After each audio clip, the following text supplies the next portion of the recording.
السلام عليكم ورحمة الله وبركاته نحمده ونصلي على رسوله الكريم أما بعد بسم الله الرحمن الرحيم الحمد لله কবিরা গুনাহ পরিচিতি ও পরিত্রাণ কোর্সের আজ 14তম সেশন আমাদের।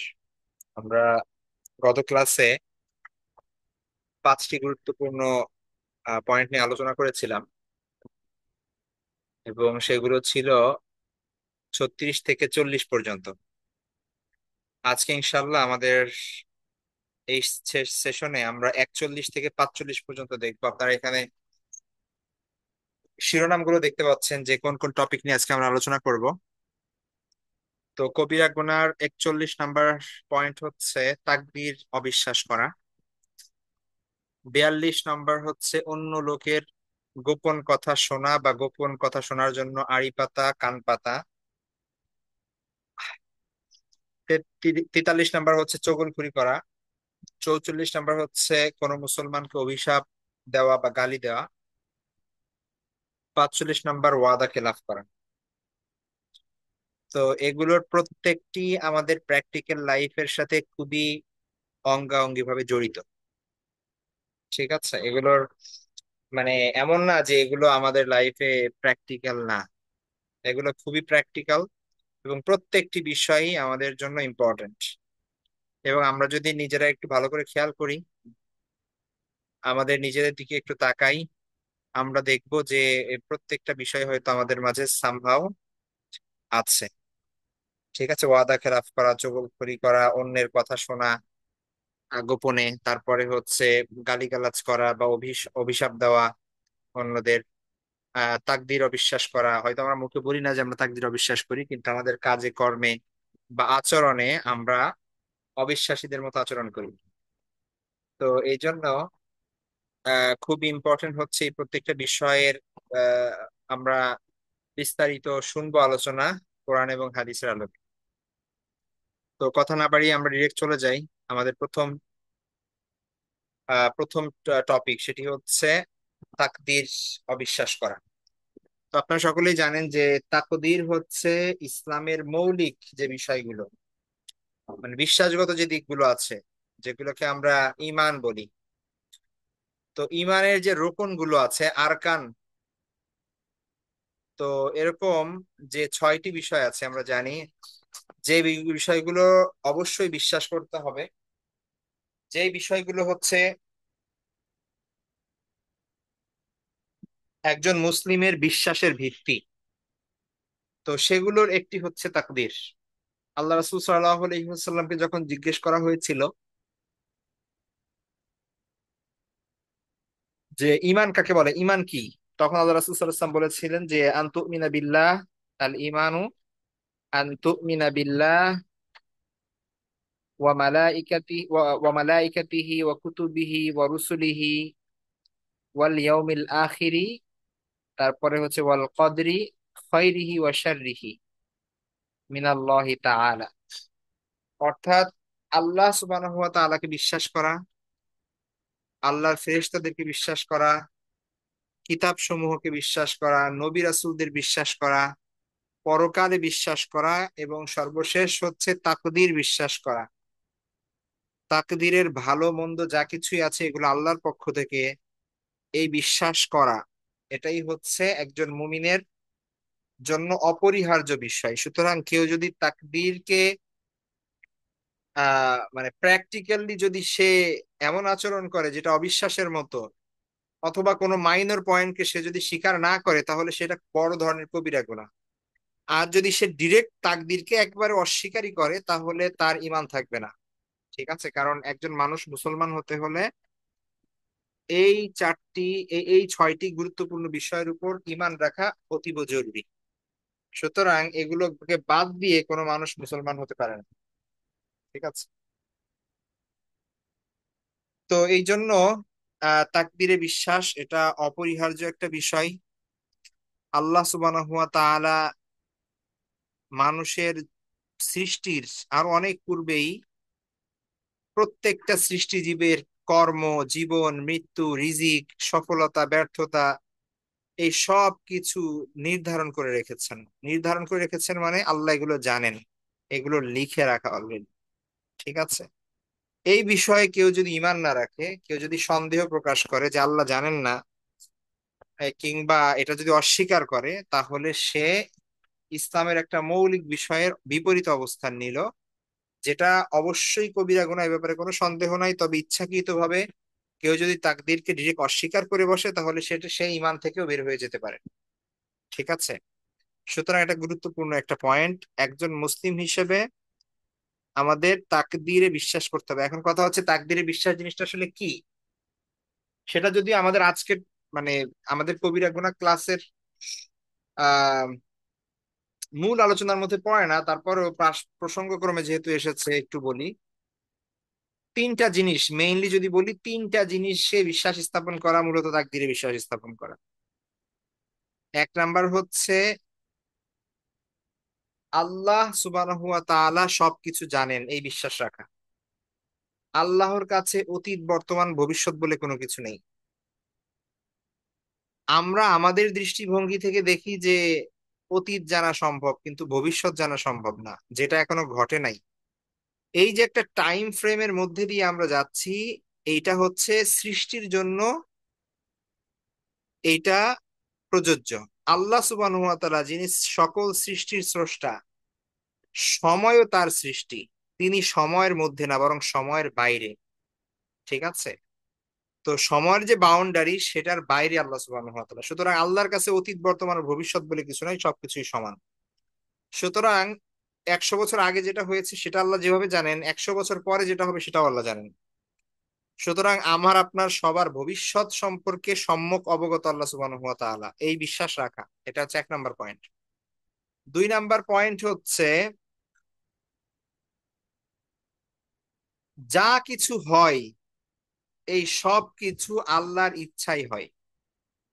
আল্লাহর ইচ্ছা ছাড়া কোনো কিছুই হওয়ার বা ঘটার কোনো কোনো সুযোগ নেই। ঠিক আছে। কোনো একটা বিপদ আসলো, এটা আল্লাহর, আমাদের ধরতে হবে যেটা আল্লাহর পক্ষ থেকে এসেছে। এখন কেন এসেছে সেটা হচ্ছে পরের কথা, ওইটা ওইটা ভিন্ন জিনিস। কেন এসেছে?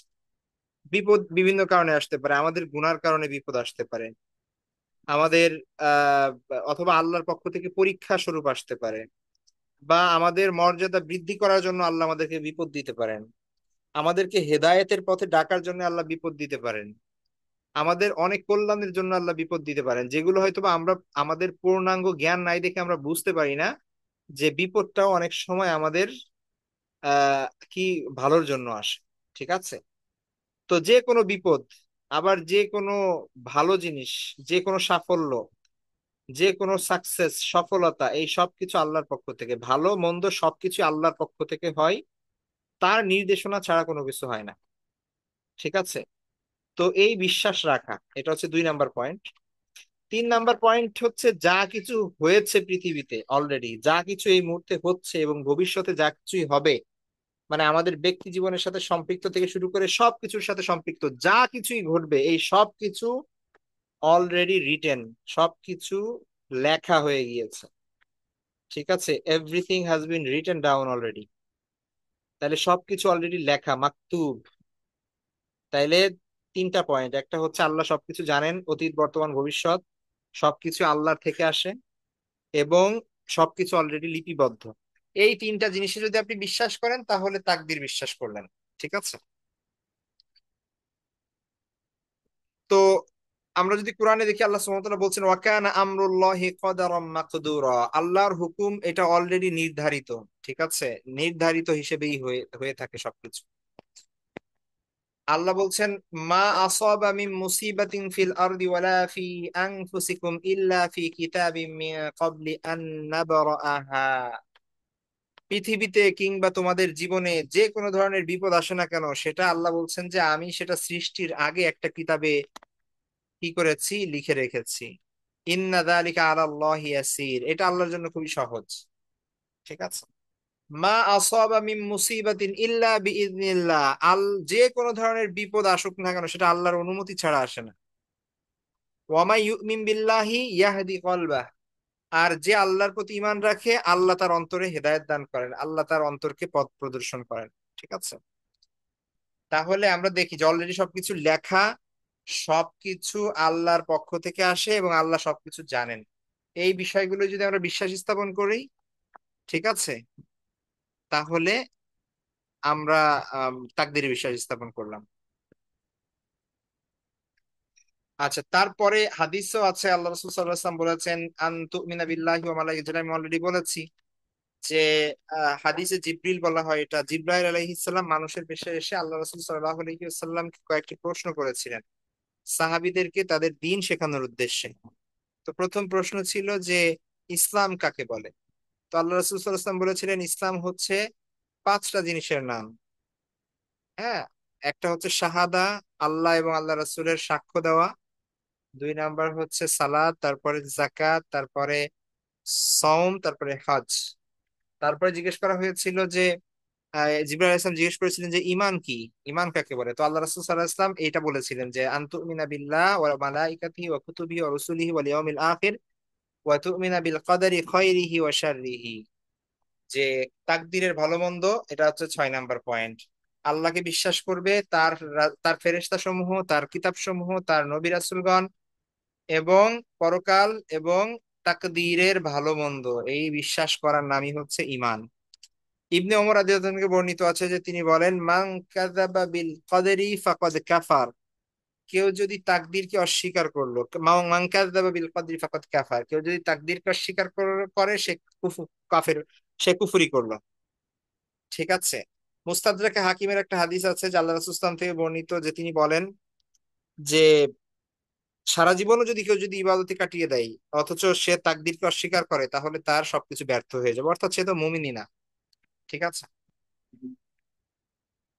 তো এই জন্য তাকদীরে অবিশ্বাস করা অপরিহার্য একটা বিষয়। তাকদীর কেউ যদি অস্বীকার করে তাহলে প্রথমত দুনিয়াতে তার জীবনটাই উলটপালট হয়ে যাবে, কোনো বিপদেই সে ধৈর্য ধরে থাকতে পারবে না, এবং প্রতিনিয়ত আল্লাহর প্রতি অভিযোগ আসবে, তার হেদায়েত থেকে বিচ্যুত হয়ে যাবে, এবং তার অন্তরে সবসময় সন্দেহ অস্থিরতা তৈরি হবে, কখনোই সে মানে ট্রাঙ্কুইলিটি পাবে না, প্রশান্তি পাবে না তার অন্তরে। ঠিক আছে। আর আখিরাতে তো সে, এটার শাস্তি আছে এই অবিশ্বাসের কারণে। সে যদি এমন অবিশ্বাস করে যেটা হচ্ছে কুফুরি হয়ে যায়, তাহলে কাফের অবস্থায় মৃত্যুবরণ হওয়ার কারণে তার তো চিরস্থায়ী জাহান্নাম অবধারিত হবে। আর যদি সাধারণভাবে কোনো মাইনর পয়েন্ট অস্বীকার করে বা সেটা যদি প্র্যাকটিক্যালি সে না মানে, তাহলে সেটা কবিরা গুনাহ হওয়ার কারণে আল্লাহর আযাব এবং গজব আসতে পারে তার উপর। তো এই জন্য আমাদের উচিত হচ্ছে তাকদীর সম্পর্কে সঠিক আকীদা রাখা, যে আল্লাহ সবকিছু, সবকিছু আল্লাহর জ্ঞান, ইচ্ছা, লিখন এবং সৃষ্টির অধীনে অধীনে হয়, এবং সুন্নাহ ভিত্তিক শিক্ষা গ্রহণ করা, দোয়া এবং তাওয়াক্কুল বৃদ্ধি করা, সন্দেহ হলে আলেমদের শরণাপন্ন হওয়া, যারা এই বিষয়ে জানে তাদের থেকে পরামর্শ নেওয়া, কিন্তু নিজের মতো করে সন্দেহ সৃষ্টি না করা অন্তরের মধ্যে। তাহলে আমাদের আজকের 41 নাম্বার পয়েন্ট হলো তাকদীর অবিশ্বাস করা। এটা হচ্ছে কাবিরা গুনার 41 নাম্বার পয়েন্ট। এটা কোনো কোনো ক্ষেত্রে কুফুরও হয়ে যেতে পারে। ঠিক আছে। আচ্ছা, 42 নাম্বার পয়েন্ট, আজকের দ্বিতীয় টপিক হচ্ছে অন্যের কথা আড়ি পেতে শোনা বা অন্যের গোপন কথা শোনার জন্য কান পাতা। ঠিক আছে। তো এইটাকে আপনার শরীয়তের পরিভাষায় বলা হয় তানাসসুত অথবা তাজাসসুস। তাজাসসুস মানে হচ্ছে মূলত গোয়েন্দাগিরি করা। তো অন্যের অজান্তে তার ব্যক্তিগত কথাবার্তা, গোপন আলোচনা বা গোপনীয় তথ্য শোনা বা শুনে নেওয়ার উদ্দেশ্যে কান পাতাকে, এটা তানাসসুস, তানাসসুত বা হচ্ছে তাজাসসুস বলা হয়। এটা ইসলামে একটা কবিরা গুনাহ, মহাপাপ হিসেবে স্বীকৃত। ইসলাম একটা মানুষের সম্মান, গোপনীয়তা, নিরাপত্তা, এইটার এইটার ব্যাপারে খুব গুরুত্ব দিয়েছে। ঠিক আছে। একটা সমাজ সঠিকভাবে চলতে হলে, একটা সমাজ পরিপূর্ণভাবে ফাংশন করতে হলে, সেই সময়ে সমাজের অবস্থিত মানুষের মধ্যে পারস্পরিক মিউচুয়াল যে আপনার ট্রাস্ট, রেসপেক্ট, এগুলো থাকা জরুরি। কিন্তু একজন আরেকজনের পেছনে যদি গোয়েন্দাগিরি করে, একজন আরেকজনের পেছনে যদি গোপন খবর শোনার জন্য কান পাতে বা এই ধরনের কার্যক্রম চালু হয়, তাহলে সেই সমাজে সন্দেহ সৃষ্টি হবে, মানুষের মধ্যে বিভ্রান্তি আসবে, অবিশ্বাস সৃষ্টি হবে, এবং সমাজ ফাংশন করবে না, নানান ভাবে শত্রুতা শুরু হবে, দলে দলে বিভক্ত হয়ে যাবে, একে বিশ্বাস করবে না, ও কে বিশ্বাস করবে না। তো দেখা যাচ্ছে যে পুরো সমাজে বিশৃঙ্খলা সৃষ্টি হবে। এই জন্য ইসলামে কঠোরভাবে নিষেধ করা হয়েছে, অত্যন্ত কঠোরভাবে স্পষ্টভাবে নিষেধ করা হয়েছে যে অন্য কারো গোপন কোনো কথা শোনার চেষ্টা করা নিষেধ, হারাম। ঠিক আছে, অন্য কারো গোপন কোনো বিষয় শোনার চেষ্টা করা এটা হারাম। কুরআন ও হাদিসে আমরা দেখি আল্লাহ রাসূল সাল্লাল্লাহু আলাইহি ওয়াসাল্লাম বলেছেন যে ইয়াকুম ওয়াত তাজাসসুস, যে তোমরা গোয়েন্দাগিরি থেকে, মানে এই যে গোপনে মানুষের কথাবার্তা শোনা থেকে বিরত থাকো। ঠিক আছে, কারণ আল্লাহ রাসূল সাল্লাল্লাহু আলাইহি ওয়াসাল্লাম বলছেন যে ফাইন্নাত তাজাসসুসা শাররুন, এটা হচ্ছে একটা অপকর্ম, খারাপ কাজ। আর একটা হাদিসের মধ্যে আছে যে মানিস্তামা ইলা হাদিসি কওমিন ওয়া হুম লাহু কারিহুন, কোন ব্যক্তি যদি অন্য কোন ব্যক্তিদের কথাবার্তা শোনার চেষ্টা করে, শোনে, যে ব্যাপারে যাদের কথাবার্তা শোনা হয়েছে তারা অপছন্দ করে, সেটা তারা চায় নাই তাকে জানাইতে, কিন্তু সে গোপনে জেনে ফেলেছে।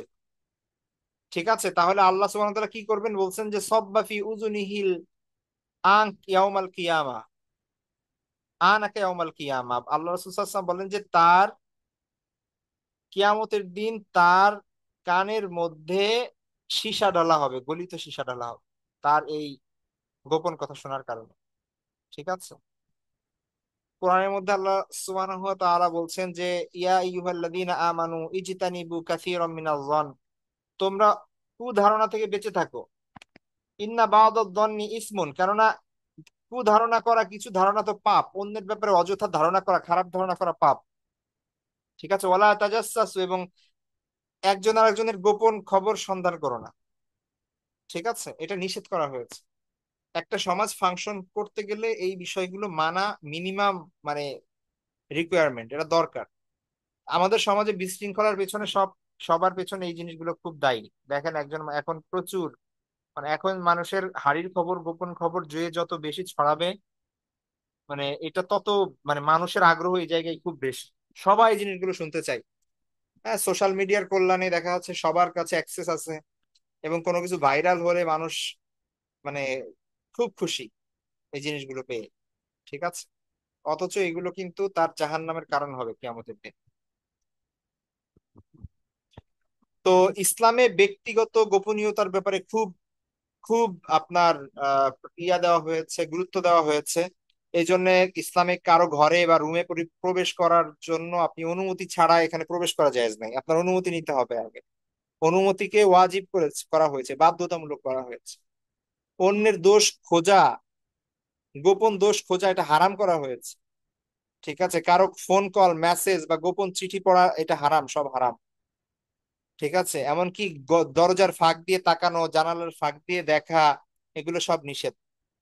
ঠিক আছে, তার ঘরের ভেতর একজন কি করছে এটা তার ব্যাপার, আপনার অধিকার নাই আপনি গোপনে সেটা নজরদারি করার। ঠিক আছে, তো ইসলাম এই ব্যাপারে খুব আপনার প্রাইভেসি দিয়েছে একটা মানুষকে, এই প্রাইভেসি রক্ষা করা এটা জরুরি। তো কেউ যদি এটা লঙ্ঘন করে তাহলে দুনিয়াতে এবং আখিরাতে তার জন্য কঠিন পরিণতি রয়েছে। সমাজে অবিশ্বাস সৃষ্টি হয়, শত্রুতা সৃষ্টি হয়, মানুষের ব্যক্তিগত জীবন নিরাপত্তাহীনতায় মধ্যে পড়ে, সম্পর্ক নষ্ট হয়। আর পরকালে তো আল্লাহ সুবহানাহু ওয়া তাআলা কঠিন শাস্তির ব্যবস্থা করেছেন। আল্লাহর রহমত থেকে দূরে থাকবে এই ব্যক্তি, আল্লাহ এই ব্যক্তিকে মানে ঘৃণা করবেন, এবং তার কানে গলিত সীসা ডালা হবে। ঠিক আছে, তো এই হচ্ছে বিষয়। তো আমরা এগুলো থেকে বিরত থাকবো, কখনোই এই মেন্টালিটি নিজেদের মধ্যে গ্রো করতে দিব না। অন্যের গোপন কথা শোনা, অন্যের কোনো ব্যাপারে শোনা, এই ব্যাপারে খুব আগ্রহী, দেখেন দুইজন এক জায়গায় হইলেই তৃতীয় জনের কথা আলোচনা হয়। ঠিক আছে, এই জিনিসগুলো করব না আমরা। আচ্ছা, আমাদের করণীয় তাহলে কি? আমাদের করণীয় হচ্ছে এই যে চুপি চুপি শোনার অভ্যাস দূর করতে হবে। কারো যদি, কেউ যদি, দুজন যদি কথা বলতে চায় গোপন কথা, তাহলে ব্যক্তিগত হয় সেটা, তাহলে আপনি সরে যান পাশে। ঠিক আছে, তারা যদি আপনাকে না বলতে চায় এটা বাধ্য করবেন না বা শোনার চেষ্টা করবেন না, আপনি দূরে যান। ঠিক আছে, সামাজিক মাধ্যমে কারো ব্যক্তিগত মেসেজ বা কল রেকর্ড বা এই এই জিনিসগুলো, হ্যাঁ, এগুলোর পিছনে থাকবেন না, এগুলো আসলেও অ্যাভয়েড করবেন। ঠিক আছে, আপনি নিজের জন্য যেমন গোপনীয়তা পছন্দ করেন, আপনি অন্যের জন্যও তা চাইবেন। এবং আল্লাহর ভয় এবং পরকালের জবাবদিহিতা এটা সামনে রাখবেন, যে প্রত্যেকটা জিনিসের জন্য আল্লাহর কাছে জবাব দিতে হবে এবং এটার কনসিকুয়েন্স আছে। ঠিক আছে। আচ্ছা, আজকের তৃতীয় টপিক, আমাদের 43 নাম্বার টপিক আজকের, সেটা হচ্ছে চগলখুরি করা। হ্যাঁ, চগলখুরি আরবি হচ্ছে নামিমা। চগলখুরি কাকে বলে? চগলখুরি বলে হচ্ছে একজনের কথা আরেকজনের কাছে বলা, দ্বন্দ্ব লাগানোর জন্য, বিদ্বেষ ছড়ানোর জন্য, ফাসাদ ছড়ানোর জন্য, সম্পর্ক নষ্ট করার জন্য, ঝগড়া বাঁধানোর জন্য একজনের কথা আরেকজনের কাছে গিয়ে বলা, একে বলে চগলখড়ি। ঠিক আছে।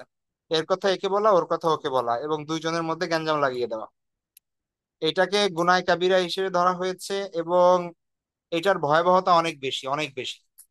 ঠিক আছে। হাদিসের যদি আপনি দেখেন, কোরআনের আয়াত যদি দেখেন, আল্লাহ রাসূল সাল্লাল্লাহু আলাইহি ওয়াসাল্লাম এবং আল্লাহ সুবহানাহু ওয়া তাআলা এগুলোর ব্যাপারে কঠিন সতর্ক করেছেন। কোরআন এবং হাদিসের ভাষ্য দেখেন, আল্লাহ সুবহানাহু ওয়া তাআলা কোরআনের মধ্যে বলছেন, ওয়ালা তুতি কুল্লা হাল্লাফিন মাহিন হাম্মাজিম মাশাইম বিনামিম। ঠিক আছে। সূরা কলমের মধ্যে আল্লাহ বলছেন, নামিম, যে লাস্টে বলছেন নামিম মানে হচ্ছে চগলখোর, নামিম নাম্মাম। ঠিক আছে, এগুলাকে চগলখোর বলা হয়।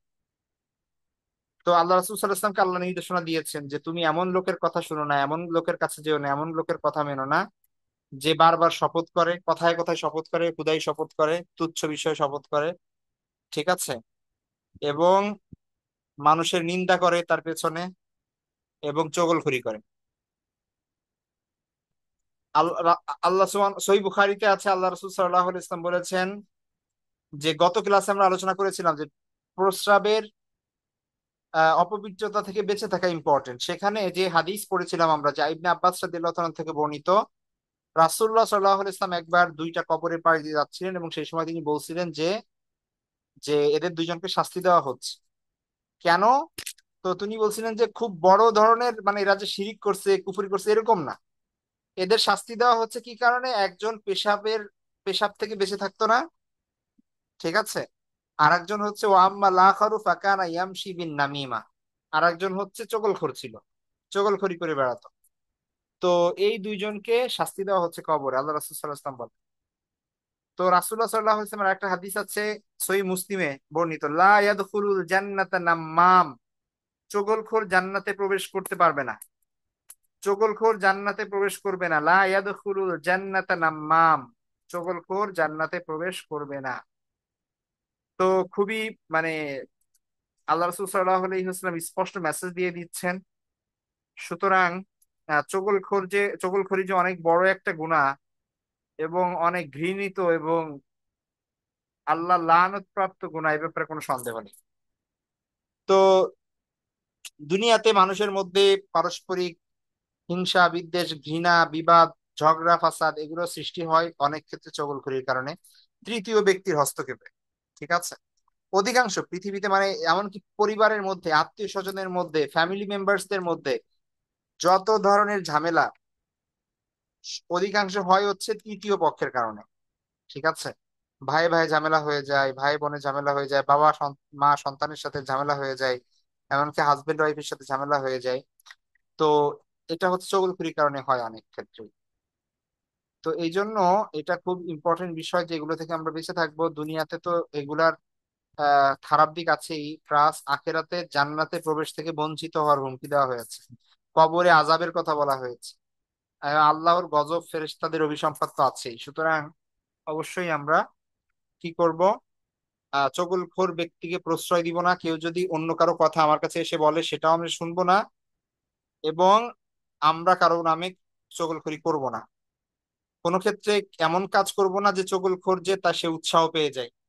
বরং কারো মধ্যে কোনো দুইজন মানুষের মধ্যে যদি ঝামেলা থাকে, আমরা সম্পর্ক গড়ে দেওয়ার চেষ্টা করব। নিজের জিহ্বাকে হেফাজত করব, নিয়ন্ত্রণ করব। অহেতুক এমন কোনো কথা অন্য কারো ব্যাপারে মন গড়া, কৌতূহল বশত বা গল্প করতে করতে সমালোচনা, গীবত বা এমন কোনো কথা বলা যেটা মূলত গীবত হবে, অথবা হচ্ছে সে শুনলে মনোকষ্ট পাবে, অথবা অন্যরা তার প্রতি নাখোশ হবে। ঠিক আছে। আর দিনী শিক্ষা গ্রহণ করা, ইসলামের জ্ঞান থাকলে মানুষ আস্তে আস্তে এগুলো থেকে বিরত থাকতে পারবে। আত্মসমালোচনার অভ্যাস করে তোলা, যে আপনি অন্যের নামে কেন বলবেন, আপনি নিজের সমস্যা দেখবেন সবার আগে। সবসময় নিজের প্রতি চিন্তা করবেন, তাহলে আর অন্যের ব্যাপারে এত ভাবার সময় থাকবে না। ঠিক আছে, যারা নিজেকে নিয়ে ভাবে না তারাই সবসময় অন্যের পিছে পড়ে থাকে। আমাদের পরবর্তী টপিক আজকের, 4 নম্বর টপিক আজকের, সেটা হচ্ছে কোনো মুসলিমকে গালি দেওয়া বা অভিশাপ দেওয়া। তো অন্যায় ভাবে কোনো মুসলিমকে গালি দেওয়া বা অভিশাপ দেওয়া এটাও কবিরা গুনার অন্তর্ভুক্ত। তো গালি দেওয়া মানে হচ্ছে অপমানজনক কথা বলা, কটু কথা বলা, অশালীন ভাষায় আঘাত করা। আর অভিসম্পাত দেওয়া মানে হচ্ছে কারো জন্য আল্লাহর রহমত থেকে দূরে যাওয়ার বদদোয়া করা, আল্লাহর গজব কামনা করা। ঠিক আছে। তো একজন মুসলমান আর একজন মুসলমানের কল্যাণকামী হবে, তার জন্য তার কোনো ভুল থাকতেই পারে। একজন মুমিন আরেকজন মুমিনের আয়না বলা হয়েছে, অর্থাৎ ভুল থাকতেই পারে বা সমস্যা থাকতেই পারে। তো সেই ক্ষেত্রে তার জন্য দোয়া করা বা ভালোভাবে নসিহত প্রদান করা, এটা একজন মুমিন আরেকজন মুমিনের জন্য করবে। কোনো অবস্থায় তাকে অভিসম্পাত করবে না এবং দিবে না। ঠিক আছে। তো গালি দেওয়া এটা তো আলাদা একটা বড় গুনাহ। আর হচ্ছে আপনার একটা হাদিসের মধ্যে আছে যে মুনাফিকের আলামতের কথা বলা হয়েছে, সেখানে গালি দেওয়ার কথা বলা হয়েছে, যে যে কথায় কথায় গালি দেয়। ঠিক আছে, এটাও মুনাফিকের আলামত। তো কোরআনের ভাষায় আল্লাহ সুবহানাহু ওয়া তাআলা বলেন, ইয়া আইয়ুহাল্লাযীনা আমানু লা ইয়াসখার কওমুম মিন কওমিন আসা আন ইয়াকুনু খায়রাম মিনহুম। হে মুমিনগণ, তোমরা একে অন্যকে নিয়ে কি করো না, উপহাস করো না, হতে পারে তারা তোমাদের চেয়ে উত্তম। এটা তো আল্লাহ ভালো জানেন কে উত্তম কে অনুত্তম, কে কার থেকে ভালো। সূরা আহজাবে আল্লাহ বলেন যে ওয়াল্লাযীনা ইউযুনাল মুমিনিনা ওয়াল মুমিনাতি বিগাইরি মা মাকতাসাবু ফাকাদ ইহতামালু বুহতানা ওয়া ইসমাম মুবিনা। যারা মুমিন পুরুষ ও মুমিন নারীদেরকে অন্যায়ভাবে কষ্ট দেয়, তারা স্পষ্ট অপবাদ ও মহা পাপের বোঝা বহন করে। ঠিক আছে। হাদিসের মধ্যে আল্লাহ রাসূল সাল্লাল্লাহু আলাইহি ওয়াসাল্লাম বলেন যে সিবাবুল মুসলিমি ফুসুক, একজন মুসলমানকে গালি দেওয়া যেটা হচ্ছে ফাসেকি কর্মকাণ্ড। ঠিক আছে, কবিরা গুনাহ। ওয়া কিতালুহু কুফরুন, আর কোন মুমিনকে হত্যা করা সেটা কুফর। লানুল মুমিনি কাকি কতলিহি, একজন মুমিনকে লানত দেওয়া, অভিসম্পাত করা, এটা কেমন যেন তাকে হত্যা করার মতোই, মানে হত্যা করার মতো গুরুতর অপরাধ। ঠিক আছে।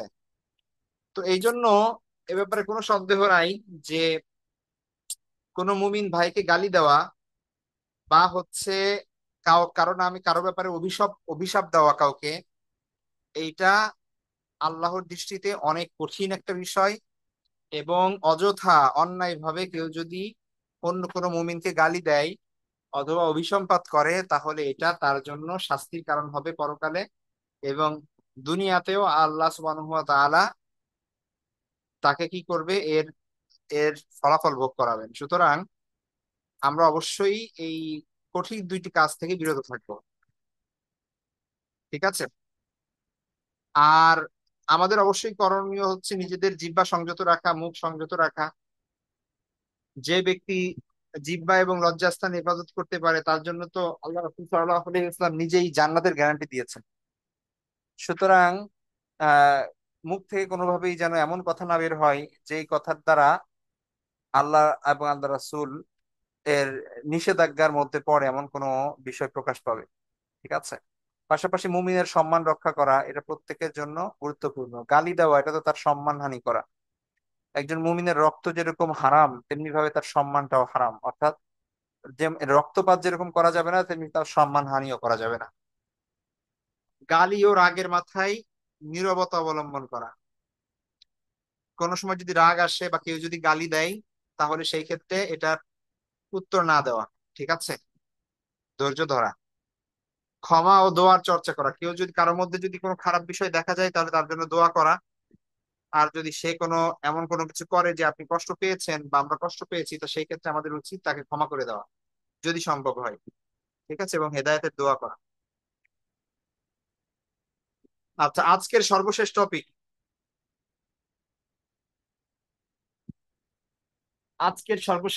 এবং টোটাল 45 নাম্বার কবিরা গুনাহ হচ্ছে ওয়াদা খেলাফ করা, প্রতিশ্রুতি বা চুক্তি ভঙ্গ করা, বা কথা দিয়ে কথা পূরণ না করা, সেটা পূরণ না করা।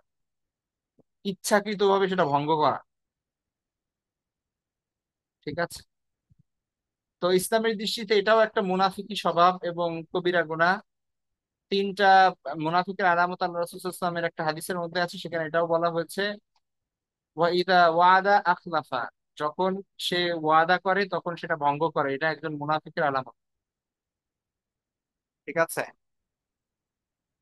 তাহলে ওয়াদা খেলাফ করা একটা মারাত্মক কবিরা গুনাহ। যে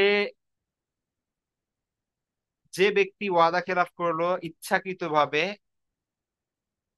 প্রতিশ্রুতি বা চুক্তি দিয়ে বা কথা দিয়ে সেটা পূরণ করলো না, তাহলে সে অনেক বড় একটা গুনাহ করলো, যেটা কোরআন এবং হাদিসের মধ্যে এ ব্যাপারে নিন্দা জানানো হয়েছে। আল্লাহ সুবহানাহু ওয়া তাআলা সূরা আস-সাফফের মধ্যে বলেন, ইয়া আইয়ুহাল্লাযীনা আমানু লিমা তাকুলুনা মা লা তাফআলুন, হে ঈমানদারগণ তোমরা কেন এমন জিনিস বলো যেটা তোমরা করো না।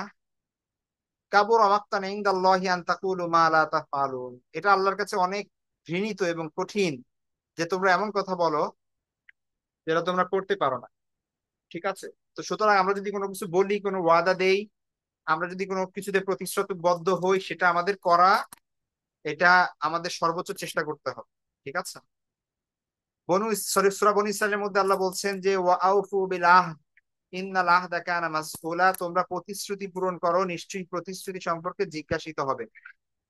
ঠিক আছে, জিজ্ঞাসা করা হবে প্রতিশ্রুতির ব্যাপারে।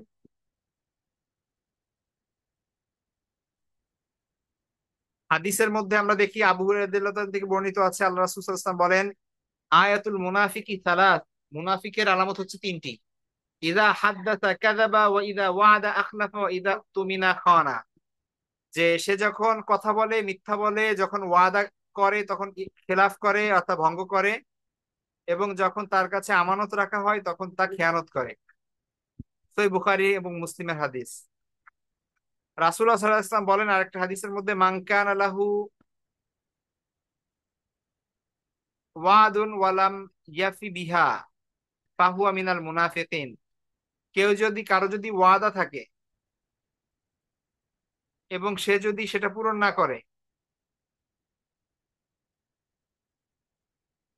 মান কানা লাহু ওয়াউদুন, হ্যাঁ, ওয়ালাম ইয়াফি বিহা ফাহুয়া মিনাল মুনাফিকিন, যে ব্যক্তি বারবার ওয়াদা করে অথচ তা পূরণ করে না, সে মুনাফিকদের অন্তর্ভুক্ত।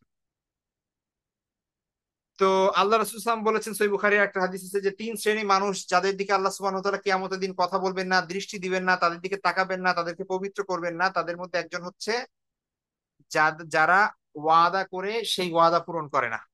সুতরাং এটা স্পষ্ট কোরআন এবং হাদিসের আলোকে যে ওয়াদা করে ওয়াদা ভঙ্গ করা এটা অনেক বড় একটা কবিরা গুনাহ। ঠিক আছে। যেটা শাস্তির কথা কোরআন এবং হাদিসের মধ্যে বর্ণিত হয়েছে।